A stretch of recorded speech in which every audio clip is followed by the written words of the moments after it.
2,000 years ago, a Roman emperor wrote a private journal that he never meant for you to read. There is a passage from Epictetus that says, simply, "Difficulties show a man's character. Therefore, when a difficulty falls upon you, remember that God, like a trainer of wrestlers, has matched you with a rough young man. When you cannot change a circumstance, you can still change your relationship to it." This is not a clever trick. It is the central insight of the entire Stoic project. The man in the prison cell and the man at the banquet are doing the same work, choosing what they will make of their portion. The portion itself is not the point. What you make of it is.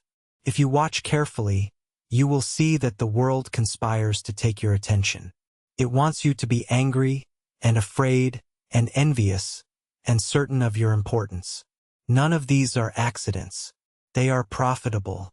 The Stoic does not rage against this, that too would be giving the world a tax it has not earned. The Stoic simply chooses, each morning, to take his attention back. There is a temptation, when you read words like these, to treat them as inspiration.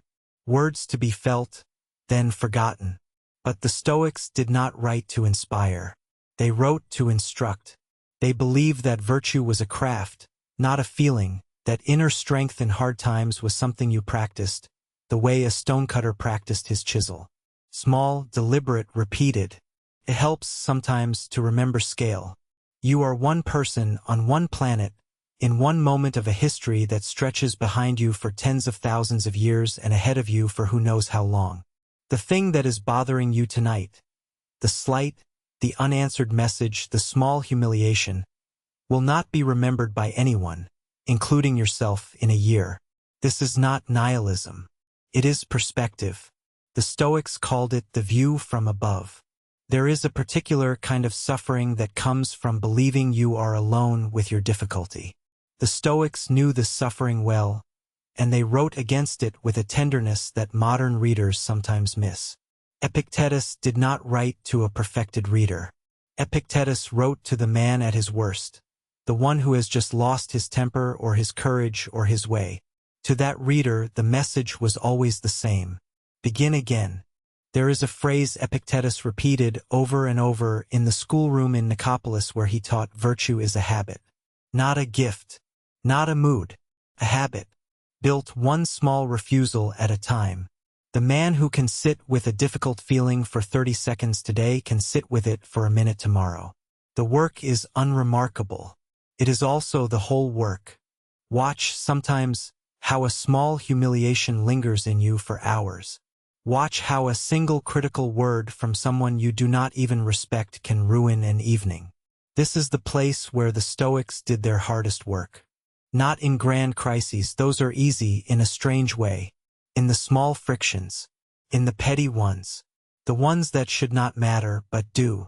There is a small and surprising freedom available to anyone willing to stop. Stop arguing with what has already happened. Stop rehearsing what someone said. Stop counting the ways you were treated badly. None of that requires forgiveness. That is a separate, larger question.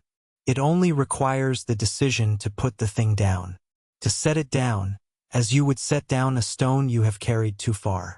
There is, beneath all of this, a question the Stoics return to in every text, in every translation, in every century. What is a man for? Not what does he want? Not what does he fear? What is he for? The answer, in their view, was unflinching. A man is for becoming what he is capable of being. Nothing else. Not the applause, not the fortune, not the bitterness of having been wronged. Only the slow, daily becoming. The Stoics held that a life well lived is not measured by its length, nor by its comforts, nor even by what was accomplished within it. It is measured by the alignment between what you said you valued and what you did. That gap between word and deed is where character lives, or fails to. Tonight you might consider gently where that gap is widest in your own life. Not to punish yourself. To know. Marcus Aurelius, surrounded by sycophants and assassins, kept returning in his journals to a single phrase. The obstacle is the way. Not, the obstacle is in the way. The obstacle is the way. What is blocking you is what you are here to learn. What you find unbearable is what is asking to be born. This reframe is small. It is also, perhaps, the largest reframe a mind can perform. There is an exercise that Epictetus gave his students that you can do tonight in the next 10 minutes.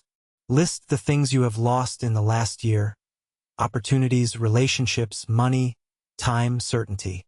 Then ask of each one, was this ever truly mine? Or was it on loan, the way the harvest is on loan from the field? You will find, if you are honest, that almost nothing was truly yours. And in this loss, paradoxically, there is freedom. Seneca wrote that we suffer more often in imagination than in reality. Read that line again. The fear of the call you have not yet made. The dread of the conversation that has not yet happened. The shame that has not yet been confirmed. Almost everything that hurts you tonight is happening in a place that does not exist. The future you have not lived, the past you cannot change. The work of endurance begins with the recognition of this. There is no shame in beginning again. The Stoics, if they could speak to you now, would not be impressed by your record. They would not care how many times you failed before. They would ask only one thing: are you, in this moment, willing to begin? That is the entire test. And it is, blessedly, a test that resets every morning. Notice what the Stoics did not do. They did not try to silence the storm. They did not pretend the world was easier than it is.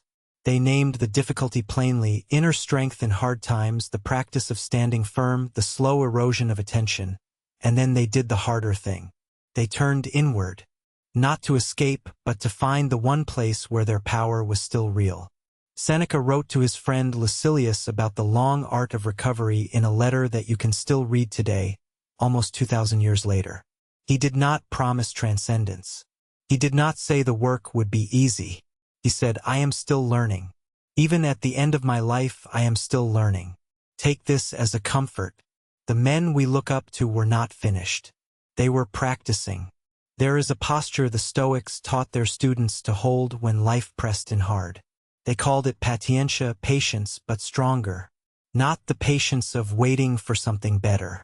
The patience of standing in this moment with this difficulty and refusing to look away. It is closer to courage than to virtue. And like courage, it can only be practiced when it is hardest.